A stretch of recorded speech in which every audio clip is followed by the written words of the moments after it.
মানে সহ্য করারও একটা লিমিট থাকে, যে লিমিটটা সত্যি ক্রস করে গেছিল কিছু মানুষ। Hello guys, welcome back to my YouTube channel stylish Gautami. তো সবার রিকোয়েস্টে আবার একটা ব্লগ ভিডিও নিয়ে চলে আসলাম। এখন বাজে 7:46। এইমাত্র ঘুম থেকে উঠলাম। অবশ্য আমি এরও লেটে উঠি, কেননা আজকে স্নানই পারি নাই, কাজের সূত্রে একটু বাইরে গেলে আমাকে আজকে তাড়াতাড়ি উঠতে হলো, কারণ ছেলে আছে, খাওয়াতে হবে, ফ্রেশ করতে হবে। এখন যেহেতু মা হয়েছে তাই কুড়িমিগিরিগুলো করলে হবে না, তো আমি এইমাত্র উঠলাম, ফ্রেশ হবো। চলো, আগে ব্লগ হয়তো অন্যরকম দেখতে পেতে, কিন্তু এখন মা হয়েছি, বাচ্চা আছে ছোট। এখন আমি কি করি সারাদিনে, আমার দিনটা ঠিক কীভাবে কাটে, টোটালিটা শেয়ার করবো তোমাদের সাথে। তোমরা ভিডিওটা স্কিপ না করে কন্টিনিউ দেখো।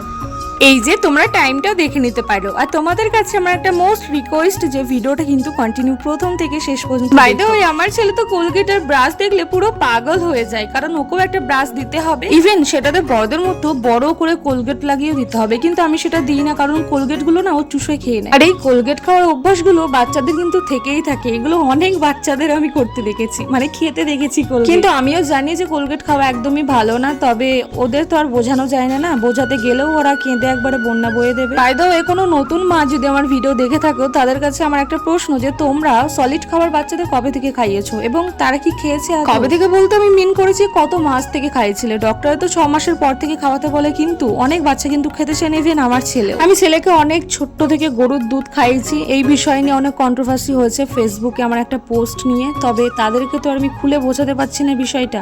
সবাই ওপর দেখে জাজ করে দিচ্ছে, এটা ওটা বলে দিচ্ছে, কিন্তু কি বলবো, তাদেরকে একটা ক্যাপশনের মাধ্যমে তুমি পুরো ডিটেলস লিখে দিতে পারছি। তবে এখন এই মুহূর্তে যে একবারই যে সলিড খাবার খাচ্ছে না এমনটা না, আমি সবে দেওয়া স্টার্ট করেছি ওকে। চাল, ডাল আর কিছু সবজি দিয়ে সিদ্ধ করে খাওয়ানো, বেশ খাচ্ছে মোটামুটি। তবে ফার্স্ট মর্নিং এ ওকে আমি গরুর দুধটাই দিই, কারণ এইটাই ও ছোট্ট থেকে খেয়ে আসছে, একটা অভ্যাসে পরিণত হয়ে গেছে। এই দুধটা না খাওয়ালে, প্রথমেই যদি সকালে একটু ভারী খাবার দিচ্ছি তাহলে তুলে দিচ্ছে, সেক্ষেত্রে আমি এই দুধটাই যেহেতু ছোট্ট থেকে খেয়ে এসেছে, তাই এই অভ্যাসটা আমি পাল্টাই। আর এই দুধটা খাওয়ানো ধরিয়েছিল আমার মা। আমার C-section ডেলিভারি হয়েছিল, যে কারণে আমি ঠিক করে বসে ওকে দুধ খাওয়াতে পারতাম না। তার উপর আমার ছেলে আবার দুধ টেনে খেতে চাইতো, তো সবসময় একটা খিটখিটে ভাব থাকতো ওর মধ্যে, কান্নাকাটিটা বেশি করতো, যে কারণে আমার মা ও তোলা দুধ খাওয়ানো ধরিয়েছিল। এবং সেই দুধটা খাওয়ানোর পর থেকে ও খুবই শান্ত থাকতো এবং পেটটাও ভর্তি। আচ্ছা, তোমরা যারা বাচ্চার জন্য খিচুড়ি বানাও, বিশেষ করে 1 থেকে 1.5 বছরের বাচ্চাদের যে সমস্ত খাবারগুলো বানাও, বিশেষ করে ভাত, খিচুড়ি, তোমরা কি সবজি অ্যাড করো আমাকে অবশ্যই কিন্তু কমেন্টে জানিও। এখানে শুনি যে সব রকম সবজি নাকি দেওয়া যায় না, কিছু সবজি দিতে হয় বেছে বেছে।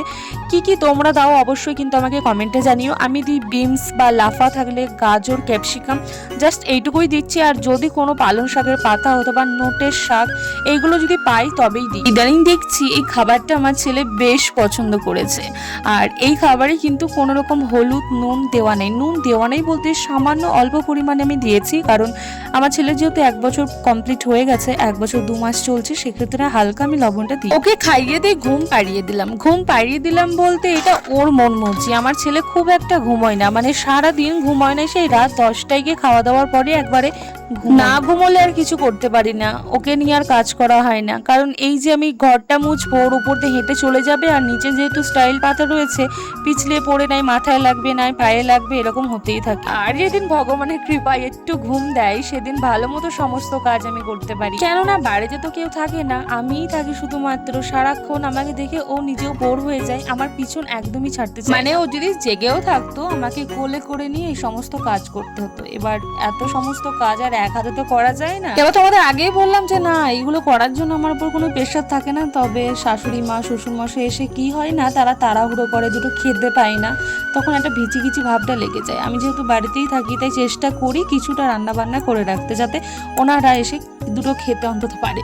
তারপর দোকান থেকে এসে আমার শাশুড়ি মা ছেলেকে স্নান করেই দিল, ওইদিকে আমার রান্নাও কমপ্লিট। এবার আমিও স্নান ধান করে এখানে একটু চুলটা, আর যেহেতু 2 দিন পরে ষষ্ঠী ছিল, সেক্ষেত্রে অল্প কিছু শাড়ি বার করেছিলাম। এগুলো আবার বোনকে ভিডিও কলিং এ দেখাচ্ছি, কারণ ও তো বেবি হওয়ার পর থেকেই বাড়িতে রয়েছে, শাড়ি টাড়ি কিচ্ছু নিয়ে যায়নি, তাই একটা সিলেক্ট করছিল ও পরবে বলে। তো আজকের মতো ভিডিওটা এখানে এন্ড করছি। ভিডিওটা কেমন লেগেছে অবশ্যই কিন্তু কমেন্টে জানিও, ভালো লাগলে একটা লাইক, কমেন্ট, শেয়ার করে দিও।